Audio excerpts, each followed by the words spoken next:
నమస్కారం వార్తలకు స్వాగతం. ముందుగా ముఖ్యాంశాలు.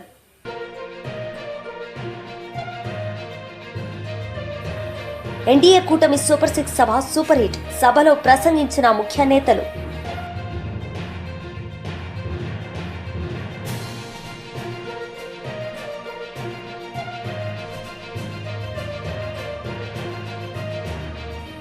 బీఆర్ఎస్ లీడర్స్ మీడియా సమావేశం, పలు అంశాలపై వివరణ.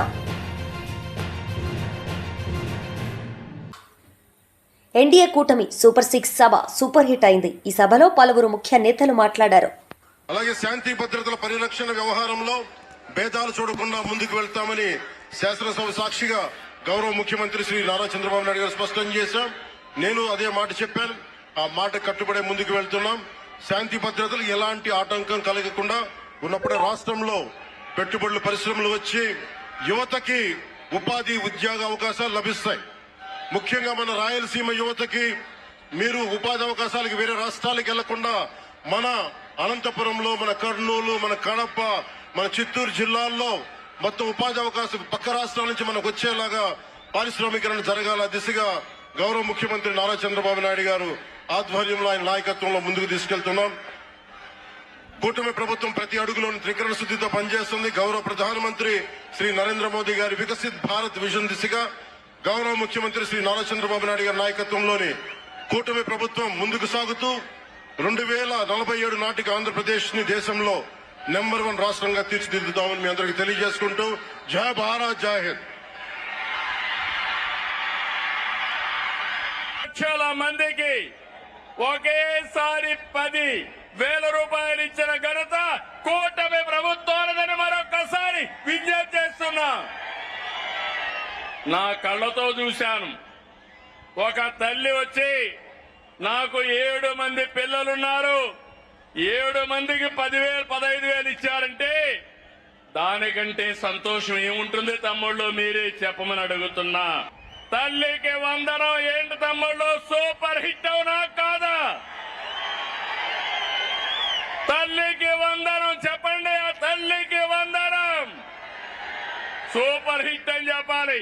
తల్లికి వందనం, తల్లికి వందనం, తల్లికి వందనం.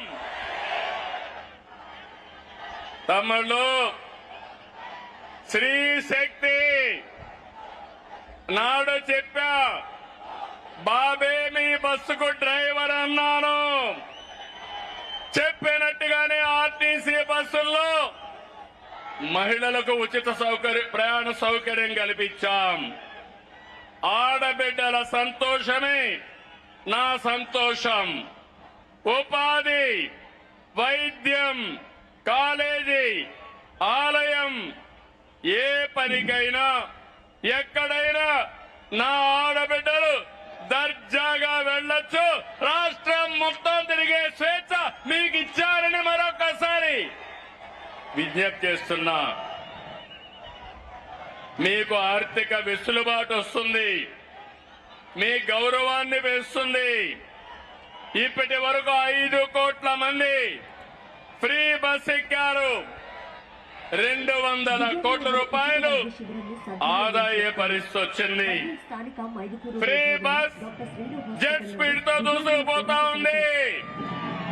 అందుకే స్త్రీ శక్తి సూపర్ హిట్ అని చెప్పాలి. స్త్రీ శక్తి, స్త్రీ శక్తి. తమిళు అన్నదాత సుఖీభవ, పిఎం కిసాన్. రైతు బాగుంటేనే సమాజం బాగుంటుంది. ఎన్డీఏ కూటమికి రైతే రాజు. మనకు అన్నం పెట్టేది అన్నదాత. రైతన్నకు అండగా ఉండేందుకు అన్నదాత సుఖీభవ తెచ్చాం. కేంద్రంతో కలిసి 3 విడతల్లో 20,000 ఇస్తాన్నాం. తొలి విడతగా 7,000 ఇచ్చాం. 47 లక్షల మంది రైతులకి 3,173 కోట్లు జమ చేశాం. అడుగుతున్నా, అనంతపురంలో నీళ్లు వచ్చాయా లేదా అని అడుగుతున్నా. నీళ్లు ఇచ్చాం, మైక్రో న్యూట్రియంట్స్ ఇచ్చాం. డ్రిప్ ఇరిగేషన్ సబ్సిడీ ఇచ్చాం. ఇంకో పక్క ఎక్కడైనా గిట్టుబాటు ధర రాకపోతే మార్కెట్ ఇంటర్వెన్షన్ చేశాం. అదే మాదిరిగా యూరియా గాని ఫెర్టిలైజర్స్ గాని ఒకటి హామీ ఇస్తున్నా, ఏ రైతుకు యూరియా కొరత రానికుండా చేసే బాధ్యత నేను తీసుకుంటానని మీ అందరికీ హామీ ఇస్తున్నాను. రైతులను కోరుతున్నా, మీరు కూడా ఎంత యూరియా కావాలనో అంతే వాడండి. అప్పుడు మనకి ఇబ్బందులుండవు. కేంద్రం మొన్నైతే నేను ఫోన్ తాడేపల్లిలో వైఎస్ఆర్సీపీ అధ్యక్షులు వైఎస్ జగన్ మీడియా సమావేశం నిర్వహించారు. ఈ సందర్భంగా పలు అంశాలపై ఆయన మాట్లాడారు. అన్యాయమైన అడుగులు ఏదైతే వేస్తూ ఉన్నాడో, రాష్ట్రానికి తీరని నష్టం చేకూర్చే అడుగులు ఏదైతే వేస్తూ ఉన్నాడో వాటికి సంబంధించిన రెండో టాపిక్. మూడో టాపిక్ అంటే ఇంకా ఇవాళ అనంతపురంకు ఆయన పోతా ఉన్నాడు కదా, సూపర్ 6 సూపర్ 7 ఆల్రెడీ చేసేసాము, ఆల్రెడీ సూపర్ హిట్ అని అంటూ ఏ రకంగా ప్రజలను తన అబద్ధాలతో మోసాలతో ఏ రకంగా తాను ప్రజలకు అన్యాయం చేస్తూ ఉన్నాడు అన్న దాని మీద మూడో అంశం. సో బై అండ్ లార్జ్ ఈ మూడు అంశాల మీద ఈరోజు మీ అందరి ద్వారా ఇటువైపున నాణ్యానికి ఇటువైపున ఉన్న స్టోరీలు ఇటువైపున ఉన్న అంశాలను కూడా తెలియజేసే కార్యక్రమం చేస్తాం. రాష్ట్రంలో ఇటీవల కొన్ని పరిణామాలు చూస్తూ ఉంటే రాష్ట్రంలో అసలు ప్రభుత్వం ఉందా అన్న సందేహాలు ఎవరికైనా కూడా కలుగుతాయి. కామన్ మ్యాన్ పరంగా ఆలోచన చేస్తే, సామాన్యుడి పరంగా ఆలోచన చేస్తే. ఎందుకనంటే రాష్ట్రం అన్నది, గవర్నమెంట్ అన్నది చేయాల్సిన రొటీన్ కార్యక్రమాలు, చేయాల్సిన రొటీన్ బాధ్యతలు, maintenance of law and order ఇవాళ లేదు. ప్రజాస్వామ్యయుతంగా గొంతు విప్పే పరిస్థితి ఈరోజు లేదు. రెడ్ బుక్ రాజ్యాంగం అని అంటా ఉన్నారు. ప్రజాస్వామ్యయుతంగా గొంతు విప్పితే ఆ గొంతును నలిపేస్తాం. ప్రజలకు అభివృద్ధి లేదు, ప్రజలకు సంక్షేమం లేదు, రెండుకి లేదు. ఎకానమీ పరిస్థితి చూస్తే తిరోగమనం.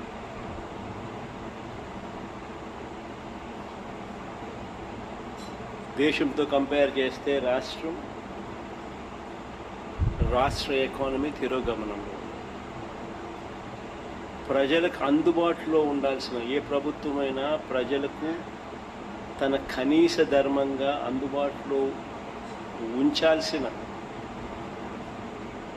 విద్య, వైద్యం, వ్యవసాయం ఈరోజు ప్రైవేట్ వ్యక్తుల దోపిడీకి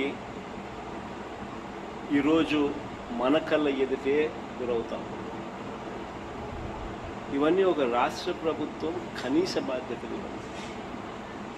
కానీ అన్ఫార్చునేట్గా కనీస బాధ్యతలు కూడా ఈరోజు రాష్ట్ర ప్రభుత్వంలో కనపడని పరిస్థితులు.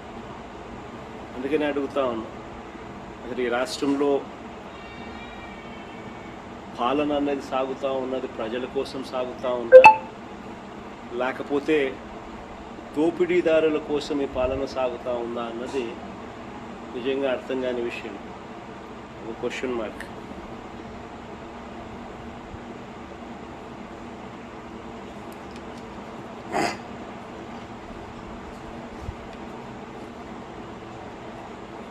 మొదటి టాపిక్ లేఖకు వెళ్తే, రైతులకు అందాల్సిన ఎరువులు బ్లాక్ మార్కెట్ చేస్తూ ఈరోజు స్కాములు కనిపిస్తా ఉన్నాయి.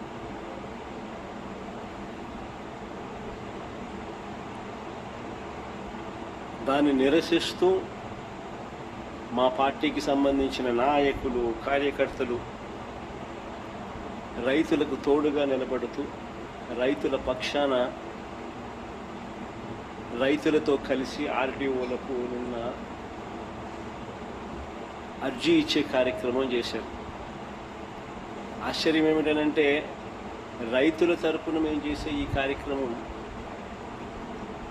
అడ్డుకుంటూ ఏకంగా పోలీసులు దీన్ని అణగదొక్కే కార్యక్రమం ఏ మాదిరిగా చేస్తారు అని చెప్పి చూస్తే ఆ నోటీసులు ఒకసారి చూపించండి, ఒకసారి ప్లే చేయండి ఒకసారి.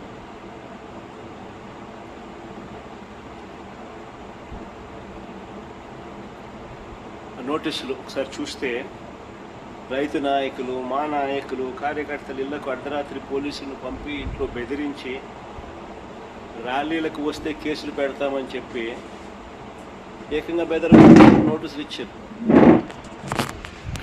బీఆర్ఎస్ లీడర్స్ మీడియా సమావేశం నిర్వహించారు. ఈ సందర్భంగా పలు అంశాలపై వారు మాట్లాడారు.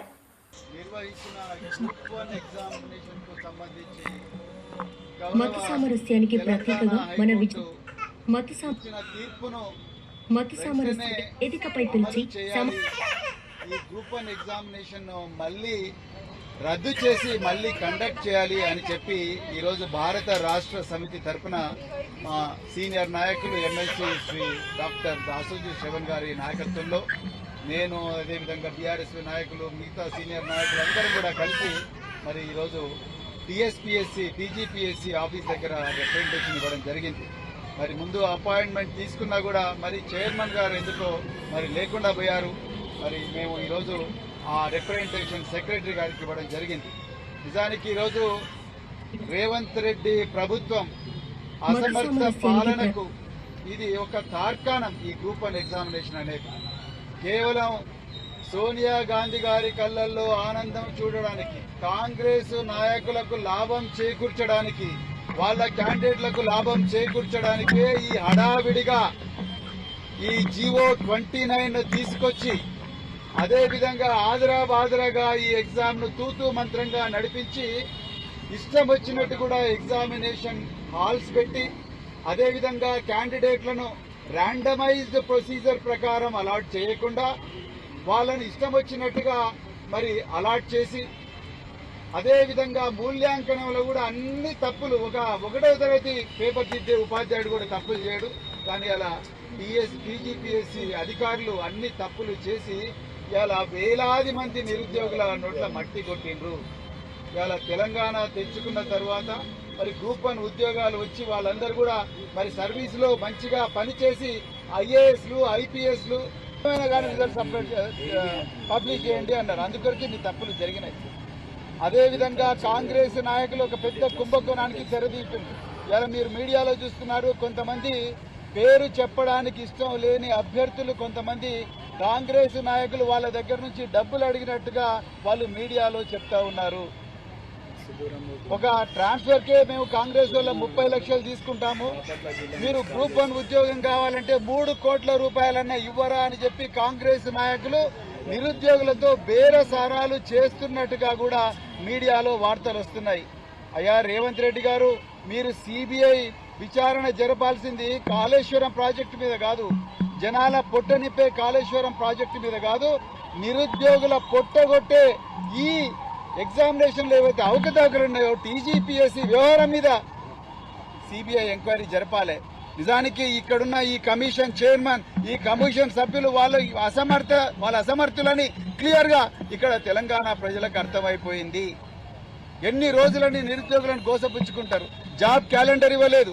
ఆనాడు కేసీఆర్ గారు ఇచ్చిన ఏదైతే మరి నోటిఫికేషన్ ఉన్నాయో మా నోటిఫికేషన్ అని సిగ్గు లేకుండా ఇలా మీరు ప్రకటించుకుంటా ఉన్నారు. ఇచ్చింది కేవలం 6,000 ఉద్యోగాలు. కానీ ఇలా వేలాది మంది నిరుద్యోగుల నోట్లో మట్టి కొట్టినరు. బీఆర్ఎస్ పార్టీ అందరూ నిరుద్యోగులకు న్యాయం జరిగేదాకా మేము పోరాటం చేస్తాం. పెద్దలు కేసీఆర్ గారు ఏవైతే నిరుద్యోగుల ప్రయోజనాల గుండెలో పెట్టుకొని కాపాడుకున్నారో, లక్షలాది మంది ఉద్యోగాలు ఇచ్చారో, మళ్ళీ ఆ రోజులు వచ్చేదాకా నిరుద్యోగులకు మళ్ళీ స్వర్ణయుగం వచ్చేదాకా పోరాడతాం. తప్పకుండా ఈ టీజీపీఎస్సీ వాళ్ళు మళ్ళీ ఎగ్జామ్ పెట్టేదాకా ఈ బీజేపీ నాయకులు సంబరాలు జరుపుకున్నారు. ఈ సందర్భంగా బీజేపీ లీడర్లు మాట్లాడారు.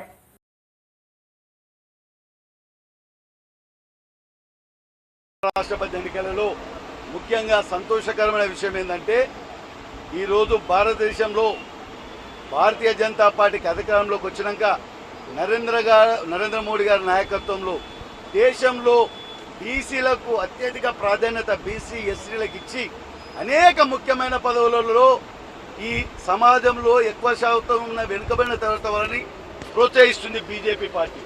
అందులో భాగంగానే రాధాకృష్ణ గారిని ఇప్పుడు ఉపరాష్ట్రపతిగా ఎన్నుకున్నది. ఎందుకంటే ద్రౌపది ముర్ము గారిని చేశారు రాష్ట్రపతి. ఉపరాష్ట్రపతిగా బడుగు బలహీన వర్గాల బీసీ సమాజానికి చెందిన వ్యక్తిని ఉపరాష్ట్రపతిగా ఎన్నుకున్నందుకు ముఖ్యంగా దేశంలో ఉన్న అనేక మంది బీసీ ఎస్టీలు నరేంద్ర మోడీ గారు వచ్చిన తర్వాత ఈ దేశంలో ఎవరైతే వెనుకబడే తరగతులు ఉన్నారో వాళ్ళని అనేకులు ముఖ్యమైన పదవుల్లో తీసుకొచ్చి ఆ జాతికి మంచి గౌరవం ఇస్తున్న పార్టీ బీజేపీ పార్టీ.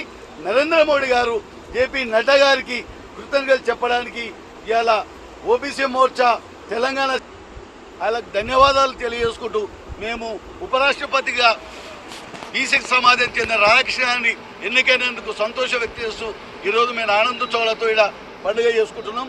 మరొకసారి ఓబీసీ మోర్చా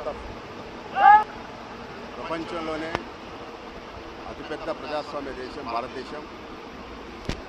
భారతదేశంలో ఉన్నటువంటి అన్ని వర్గాలకు సముచిత న్యాయం జరిగే విధంగా భారతీయ జనతా పార్టీ అధికారంలోకి వచ్చిన తర్వాత సామాజిక న్యాయం, రాజకీయ న్యాయం, ఆర్థిక న్యాయం జరగాలనే ఆలోచనతోనైతే పార్టీ ఆవిర్భవించిందో అందులో భాగంగానే ఈరోజు రాధాకృష్ణన్ గారి యొక్క ఎన్నిక జరిగింది. రాధాకృష్ణన్ గారికి వ్యతిరేకంగా నిలబడ్డటువంటి పార్టీలు అయితే ఉన్నాయో అవన్నీ కూడా ఈ యొక్క పోరాటం, ఈ యొక్క ఎన్నిక సైద్ధాంతిక పరమైనదని చెప్పినారో ఈరోజు రాధాకృష్ణన్ గారి యొక్క గెలుపు జాతీయవాద గెలుపుగా మనం చెప్పుకోవచ్చు. అదేవిధంగా ఈ భారతీయ జనతా పార్టీ కేంద్రంలో అధికారంకి వచ్చిన తర్వాత బీసీ వెనుకబడిన తరగతులకు, ఎస్సీ ఎస్టీ వెనుకబడినటువంటి అందరికి కూడా రాజకీయంగా లాభం జరిగే విధంగానే పార్టీ పనిచేస్తూ ఉంది. అదేవిధంగా కేంద్రంలో ఉన్నటువంటి క్యాబినెట్లో కానివ్వండి, ఎక్కడైతే ఉన్నటువంటి నామినేటెడ్ పోస్టులో కానివ్వండి, చట్టాన్ని చేతిలోకి తీసుకుని రాష్ట్రంలో శాంతి భద్రతలకు విఘాతం కలిగిస్తున్న వైసీపీ నేతలని పోలిట్ బ్యూరో సభ్యులు వర్ల రామయ్య మండిపడ్డారు. ఈ సందర్భంగా ఆయన మీడియా సమావేశంలో మాట్లాడారు. అవినీతి సొమ్మును దాచుకోవటం కోసం, ప్రభుత్వం నుంచి రక్షణ పొందటం కోసం, ప్రభుత్వ వ్యవస్థలను వాడుకోవటం కోసం రాజకీయ పార్టీ పెట్టారు తప్పితే జగన్మోహన్ రెడ్డి గారు ఈ వైకాపా పార్టీ పెట్టింది ప్రజాసేవ కోసం కాదు అని ఢంకా బజాయించి చెప్పగలను నేను. లేకపోతే ఈ అరాచకం ఏంటండి? మద్యం కుంభకోణం కేసు దర్యాప్తు చేస్తున్నారు సిట్. వాళ్ళు ఒక ప్రిలిమినరీ ఛార్జ్షీట్ వేశారు. 3,500 కోట్ల రూపాయలు ప్రజాస్వామ్యం కొట్టేశారు వీళ్ళు. అది రాష్ట్ర ప్రజా ఉపయోగానికి ఉపయోగపడే డబ్బు అని స్పష్టంగా వాళ్ళు చెబుతూ ఉన్నారు. ఎవరెవరు కొట్టేశారు ఆధారాలతో సహా కోర్టుకు చూపిస్తూ ఉన్నారు. ఇంకా దర్యాప్తు కొనసాగుతుంది. ఇంకా కొంతమంది పెద్ద పెద్ద బడా తలలు ఇంకా ఇందులో ఉన్నాయి. ఆ బడా తలలు కూడా అరెస్ట్ అయ్యే అవకాశం ఉందని చెబుతూ ఉన్నారు. దర్యాప్తు still it is under investigation జరుగుతూ ఉన్నది. ఈ నేపథ్యంలో ఈ కేసులో కొంతమందిని అరెస్ట్ చేశారు. They are in judicial custody. నిన్న 3 బెయిల్ వచ్చింది. అందులో మాజీ ఐఏఎస్ ఆఫీసర్ ధనుంజయ రెడ్డి గారు, ఇంకో మాజీ ఐఏఎస్ ఆఫీసర్ కృష్ణమోహన్ రెడ్డి గారు, ఒక భారతీ సిమెంట్స్లో ఒక డైరెక్టర్ గోవిందప్ప బాలాజీ గారు, వీళ్ళు 3 కూడా అరెస్ట్ అయ్యారు. They have played an important role. ఈ మద్యం కుంభకోణంలో చాలా ప్రధానమైన పాత్ర పోషించారని 110 రోజుల క్రితం ఈ ధనుంజయ రెడ్డిని, కృష్ణమోహన్ రెడ్డి గారిని అరెస్ట్ చేసినప్పుడు సిట్ వాళ్ళ ద్వారా పత్రికలకు తెలిసింది. లేకపోతే ఎలా తెలిసిందో పత్రికల్లో వచ్చింది. వాళ్ళు 114 రోజులు రిమాండ్లో ఉన్నారు. నిన్న న్యాయస్థానం బెయిల్ ఇచ్చింది. ఆ గోవిందప్ప అని ఆయన 117 రోజులు ఉన్నాడు. వీళ్ళకంటే 3 రోజుల ముందు అతన్ని అరెస్ట్ చేశారు. బెయిల్ వచ్చింది. బెయిల్ ఎలా వచ్చింది, ఎందుకు వచ్చింది నేను అడగట్లేదు, అందులోకి నేను వెళ్ళను. బెయిల్ అనేది జడ్జి గారి ఇష్టం, అది ఆయన సాటిస్ఫై అయితే ఇవ్వచ్చు. అది that is his prerogative legally. I don't comment on that. కొంతమంది మా వాళ్ళు అంటున్నారు 100 రూపాయల సారా మద్యం కుంభకోణంలో ఆనాటి ఢిల్లీ ముఖ్యమంత్రి కేజ్రీవాల్ గారు 160 రోజులు జైల్లో ఉన్నారు. 160 రోజుల తర్వాత బెయిల్ వచ్చింది. మరి ఇక్కడ ధనుంజయ రెడ్డి గారు ఒక ఐఏఎస్ ఆఫీసర్, మాజీ, ఆయన ముఖ్యమంత్రి గారు పేషీలో ఉన్నప్పుడు ఈయనే డిఫాక్టో ముఖ్యమంత్రి పాపం అంటే జగన్మోహన్ రెడ్డి ఆట్టే పట్టించుకునేవాళ్ళు కాదు, ఆ ఫైల్స్ ఆయన చదివేవాళ్ళు కాదు, ఇంగ్లీష్లో ఫైల్స్ ఉంటాయి, ఇవన్నీ ఆయన చూసేవాళ్ళు కాదు, అంతా ధనుంజయ రెడ్డి గారే చేసేవాళ్ళు అని చెప్పి నానుడి, అందరు ప్రజా వాక్కు అది. ఆ రోజున ఐఏఎస్ ఆఫీసర్, అతను పార్టీ నాయకుడు కాదు. Dhananjaya Reddy is not from YSR Congress party. అలాగే ముఖ్యమంత్రికి ఓఎస్డీగా పనిచేసిన కృష్ణమోహన్ రెడ్డి, ఆయన ఒక ఐఏఎస్ ఆఫీసర్, వైసీపీ క్యాండిడేట్ కాదు ఆయన. ఈ గోవిందప్ప బాలాజీ కూడా డైరెక్టర్ సిమెంట్ ఫ్యాక్టరీలో, భారతి సిమెంట్ ఫ్యాక్టరీలో. అతను కూడా నాకు తెలిసి వైఎస్ఆర్ పార్టీ సభ్యత్వం ఉన్న మనిషి కాదేమో. వీళ్ళు రిలీజ్ అయినారు. కానీ అక్కడ ముఖ్యమంత్రికి 100 కోట్ల రూపాయల కుంభకోణంలో 166 రోజుల వరకు కూడా బెయిల్ రాలేదు. ఇక్కడ ధనంజయ రెడ్డి గారికి, కృష్ణమోహన్ రెడ్డి గారికి 114 రోజులు, గోవిందప్ప గారికి 117 రోజుల్లో బెయిల్ వచ్చింది. ఇక్కడ 3,500 కోట్ల రూపాయల కుంభకోణం. నేను బెయిల్ చేయాలని కాదు, నేను జడ్జి గారి విచక్షణని నేను ప్రశ్నించటం లేదు. టీటీడీ మాజీ చైర్మన్, వైఎస్ఆర్సీపీ రాష్ట్ర అధికార ప్రతినిధి భూమన కరుణాకర్ రెడ్డి ప్రెస్ మీట్ నిర్వహించారు. ఈ సందర్భంగా పలు అంశాలపై ఆయన మాట్లాడారు. కానీ ఆయన గారు బాధ్యతలు స్వీకరించినప్పటి నుంచి కొండ మీద ఏదో ఒక రకమైన వివాదం అనునిత్యము నిరంతరాయంగా జరుగుతున్న విషయం కూడా అందరికీ ప్రశ్నించేటువంటి మా మీద ఆయన హైందవ ద్రోహులుగా ముద్రించటము పరిపాటైపోయింది. దివ్యాంగులందరూ ఉచిత వైద్య శిబిరంను సద్వినియోగం చేసుకోండి. బద్వేల్ స్థానిక మైదుకూరు రోడ్లో ఉన్న డాక్టర్ శ్రీను హాస్పిటల్ నందు దివ్యాంగుల పోరాట సమితి నాయకులతో సమావేశం గావించడమైంది. ఈ సమావేశంలో ఆ సంఘం రాష్ట్ర అధ్యక్షులు ఇండ్ల ఓబులసి మాట్లాడుతూ దివ్యాంగులకు ఉచితంగా వైద్య సేవలు అందించడం చాలా గొప్ప సేవ అన్నారు. ఈ శిబిరంలో దివ్యాంగులందరూ పాల్గొని వైద్య సేవలను సద్వినియోగం చేసుకోవాలని కోరారు. డాక్టర్ శ్రీనివాసులు గారు మాట్లాడుతూ డాక్టర్ శ్రీను హాస్పిటల్ నందు doctor D Indira Neelamani MBBS MD physician garu మరియు doctor D Dharani, Shri Hamsini, MPT, MIAP డాక్టర్లతో దివ్యాంగులకు ఎముకల సాంద్రత, షుగర్ మరియు బీపీ వైద్య పరీక్షలు చేయడంతో పాటు కాల్షియం మాత్రలు దివ్యాంగులందరూ ఉచిత వైద్య శిబిరంను సద్వినియోగం చేసుకోండి. డాక్టర్ శ్రీను హాస్పిటల్ నందు 12/9/2025 తేదీ శుక్రవారం ఉదయం 10 గంటల నుండి సాయంత్రం 4 గంటల వరకు దివ్యాంగుల ఉచిత వైద్య శిబిరం ఉంటుందని, దివ్యాంగులు సద్వినియోగం చేసుకోవాలని తెలిపారు. సమావేశం ఆ సంఘం నాయకులు చింతకుంట రఫీ, గంగనపల్లి మురళి, ప్రసాద్, మౌలాలి, బాలరాజు తదితరులు పాల్గొన్నారు. ఇది శ్రీవారి ఆలయమా, TV5 కార్యాలయమా అన్నంతగా అందరికీ అచ్చెరువు కలిగించే విధంగా వారు ప్రవర్తించటం జరిగింది. అక్కడ చూడండి, శ్రీవారి సైన్యంలో పనిచేసేటువంటి వాళ్ళు కాకుండా బిఆర్ నాయుడు గారి సైన్యంలో ఒక్కరు ఆ తాళం వేస్తున్నారు. చాలా నవ్వుతూ ఏ సంకేతం ఇవ్వదలుచుకున్నారు బిఆర్ నాయుడు గారు? బిఆర్ నాయుడు గారు మీకు సంబంధించినటువంటి ఒక వ్యక్తి, మీ సంస్థలో పనిచేసేటువంటి ఒక వ్యక్తి ఈ రకంగా మిమ్మల్ని మీరున్నారన్నటువంటి ధైర్యంతో మాకేమీ కాదులే అన్నటువంటి మీరిచ్చినటువంటి ఆహాన్ని ఆయన కొసరుగా స్వీకరించి ఆ తలుపులు వేస్తున్నారు. సరే, ఆయన వివరణ కూడా ఇచ్చాడు, నేను ఆ తలుపు వేయలేదు, నేను ఇంత ముందు వేశాను, అది వేశానని కూడా. అంటే ఈ వార్త వైరల్ అవుతున్నటువంటి కారణంగా బిఆర్ నాయుడు గారి భయంతో వివరణ ఇచ్చిన ఇది చాలా తప్పిదము. అది ఆలయానికి నీళ్లే తాగనాడా,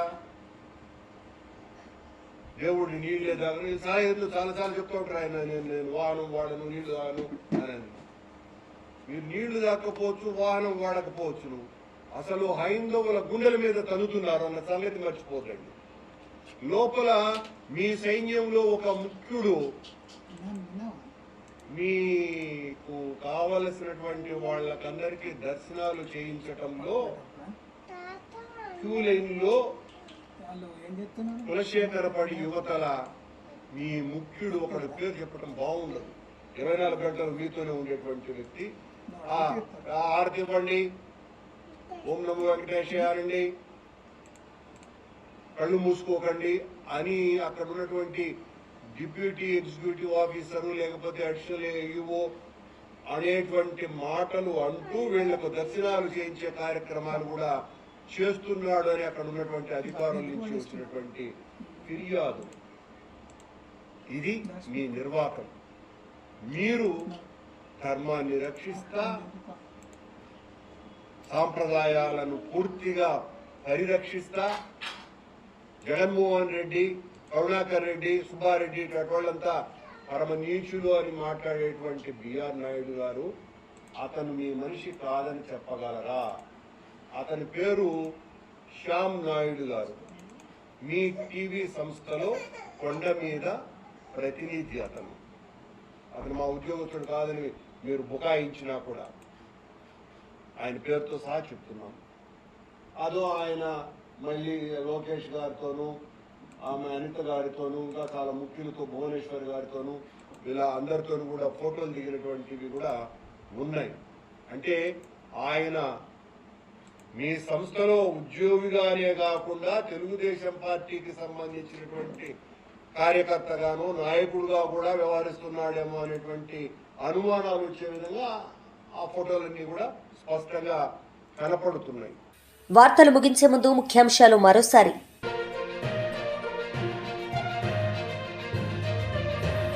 ఎన్డీఏ కూటమి సూపర్ 6 సభ సూపర్ హిట్. సభలో ప్రసంగించిన ముఖ్య నేతలు.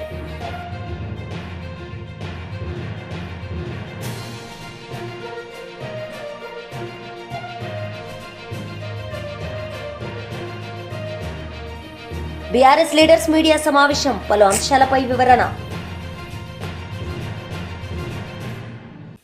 ఈ వార్తలు ఇంతటితో సమాప్తం. తిరిగి ప్రసారమయ్యే వార్తల్లో మళ్ళీ కలుద్దాం. అంతవరకు సెలవు. నమస్తే.